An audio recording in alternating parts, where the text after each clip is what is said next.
সিদ্ধি সকাল সকাল চলে এসছে আর এখানে বুলটাই শিবশম্ভু ধ্যানে বসে গেছে। বুলটাই, এই যে বুলটাই ধ্যানে করছে। একটু মুখ তুলে ধ্যান কর। হরি ওম হরি ওম হরি ওম।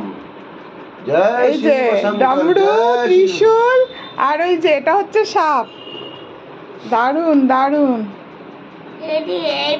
বাবা বাবা, আচ্ছা বাবা আমার খুব সমস্যা। বল বেটা क्या तकलीफ है বল।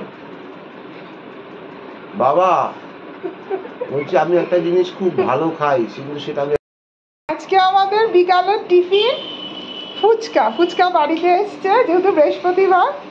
আজকে আমাদের সবার ছুটি, বৃষ্টির জন্য বাইরে বেরোতে পারছি না। এই যে বুলটাই এখানে ফুচকা খাচ্ছে। কেমন খাচ্ছিস? কেমন খাচ্ছিস ফুচকা? কি ঝিলে আছিস? আচ্ছা, আজকে বুলটাইয়ের দক্ষিণেশ্বরে যাওয়ার কথা ছিল কিন্তু যেতে পারিনি বৃষ্টির জন্য। এই জন্য বুলটাই এখন ফুচকা খাচ্ছে, তাই তো? আর রাতে হবে মুড়ি মাখা। হ্যাঁ আচ্ছা। আর এখানে বুলটার সমস্ত খেলনা আজকে গোছানো হবে। ওই যে বস্তা বের করা হয়েছে, বুলটায় সমস্ত খেলনা এখানে গোছানো হবে। এত খেলনা প্রত্যেকদিন সরিয়ে সরিয়ে আর করা যাচ্ছে না, বিছনা ঝাড়া, ঘর মোছা করা যাচ্ছে না। এই জন্য এগুলোকে একটুখানি ঠিক করতে হবে। এই খেলনাগুলো কি সব বাতিল? এই বস্তার এতগুলো খেলনা এটা কোন কাজে লাগবে তোর? দূরবীন আছে, তুই রাখ, আমি দূরবীন দেবো। হ্যাঁ আনবো, তুই দে, তুই সারপ্রাইজ হয়ে যাবি। তুই আগে বড়গুলো দে।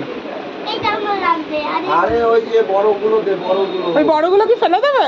ফেলবো কেন? তো এই খেলনাগুলো তো ফেলে দেবে। বল এক জায়গায় রইলো আর বাদ বাকি সব দেখছি। এগুলো সরাবে, প্রত্যেকদিন সরিয়ে সরিয়ে আমি বিছনা ঝাড় দিতে পারবো না।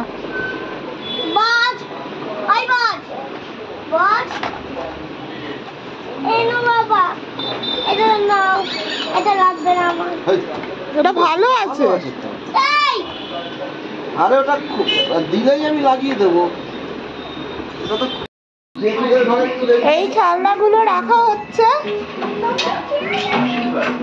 এই 2-3 ঘন্টা ধরে এগুলো গোছানো হলো আর এগুলো রাখা হবে। মানে এগুলো মোটামুটি তাও ঠিকঠাক আছে। আর এগুলো ফেলে দেওয়া হবে। এই যে এগুলো আর খেলার যোগ্য না, এগুলো একদম ফেলে, সব ভাঙা। আর আজকে রাতের ডিনার হচ্ছে মুড়ি মাখা।